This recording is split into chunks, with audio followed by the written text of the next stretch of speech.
Hello and welcome back for another edition of I've Read It All. I'm, of course, your humble narrator as we delve into something a little different today, dipping our toes into what is known as malicious compliance.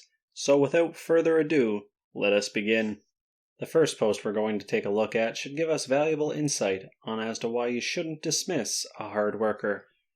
I, a 26 male, started my first job after college 3.5 years ago. I was hired with a group of 25 people. I used to run a lot of clubs in college, and had this I need to finish my job as best as I possibly can attitude when I first joined. I was good at what I did, and put in considerably more work than other people who joined with me. Another huge motivation behind this was that since the initial pay wasn't very good, I wanted to impress with my work and get a really good raise at the end of the year.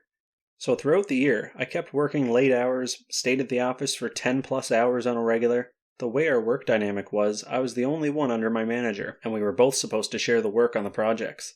And slowly and steadily, my manager started noticing I'm taking up extra stuff, and he started offloading his work onto me too. Now I was essentially doing my own job and half of his job as well, and had reduced the time it took to do these things by at least 40%. I was stressed and overworked, but was getting exceptional weekly ratings, so I felt it was worth it. How naive I was. Appraisal time came and I went into the one-on-one with my manager. This guy tells me that while I have one of the best performance ratings in the company, they're not allowed to give freshers a huge raise, and I received the same raise that others who joined with me did by doing the bare minimum. I was pretty ticked off. I told my manager that since the company had declared me average, that he should expect average performance from now on. He laughed there, thinking I was kidding. I wasn't. Next day onwards, every task that would be done in 2 hours now needs 8. I won't stay in the office for more than the agreed upon 8.5 hours. Won't finish up lunch quickly to get some more work done. Won't do any of your job for you. Oh, the client is asking for this document that I prepared in an hour? Sorry, an average person wouldn't do it in less than 4, so I'm going to keep it with me while I take the next 3 hours to figure out how to update the table of contents. It takes 3 clicks, by the way. Oh, there's something you need to ask after work hours? Sorry, it'll have to wait till tomorrow. Complaints started coming in quick about the delays in deliverables.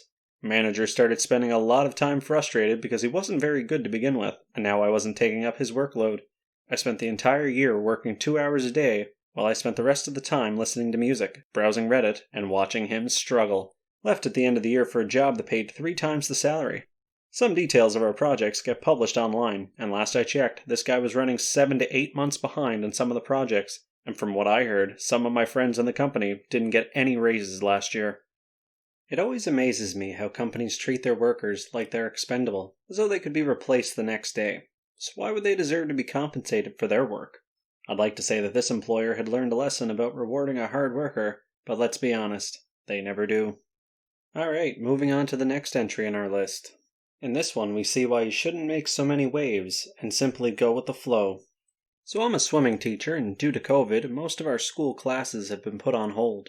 When things were getting better, one of the schools we used to teach told us they wanted to conduct their swimming school programs again and throw 4 days for 2 weeks.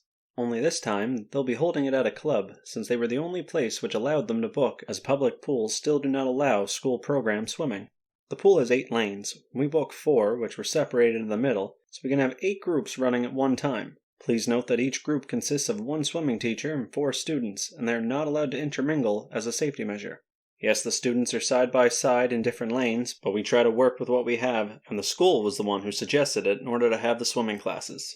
There were members from the club who swim in the swimming pool, and after seeing us teach, complained to the club management that we were all too close together, and that there was no safety distance between the groups. Cue malicious compliance. The club management talked to the school telling us to either break the classes up to 20-minute classes so that the groups will be smaller, or book the whole pool. So the teacher booked the whole pool. The next day we came, we told the lifeguards to get the club members, who were the same ones who complained that there was not a safe distance between the groups, out, as we have booked the whole pool.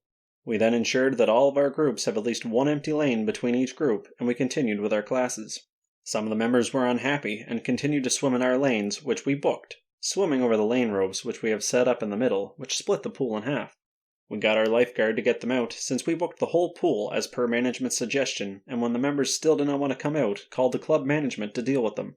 Club management came down and had a chat with the members who were still in the pool and refused to get out as they had paid good money to be in their club and have every right to use their facilities, How dare they allow them to book the entire pool? Which the management and the teachers replied in the tone of, "You were the one who complained that the students were not following any safe distance. So we booked the whole pool in order to ensure that our students are safe. Would you want us to continue to book the whole pool for the next few days?"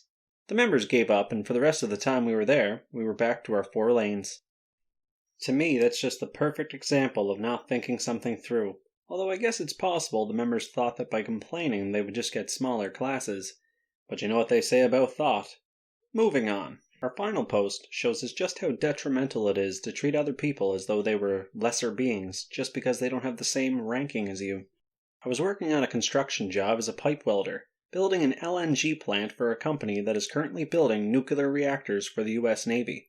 And the way this company had itself set up was with 2 distinct classes of employee. The craft employees are the ones that actually do the work. Everyone from a laborer to a machine operator, pipe fitters, welders, and as will become more important later, the leading hands are all in this category.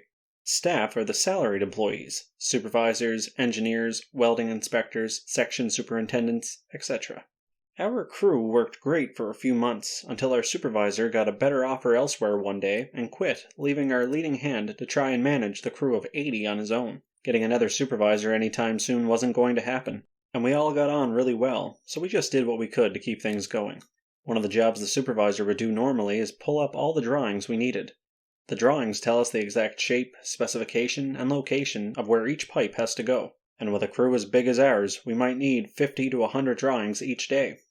The thing is, the supervisor had access to a company intranet system with a company laptop and printer. Us lowly craft employees didn't have that.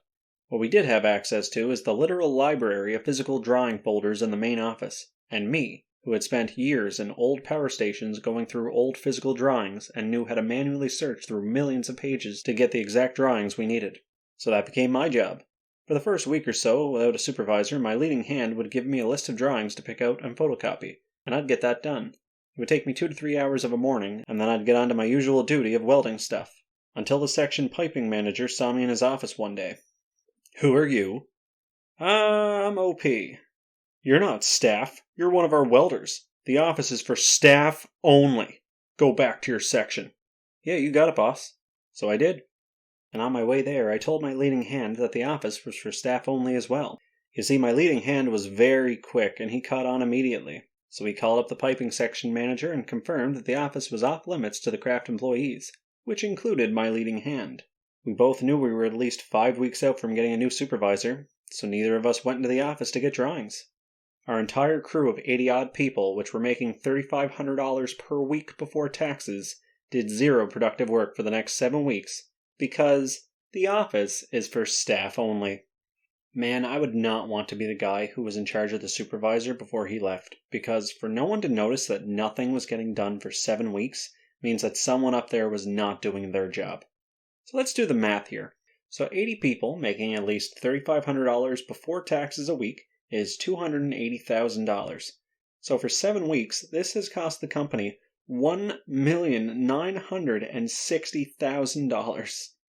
Maybe next time the staff should ask as to why the lowly welder was in the office. Well, there you have it.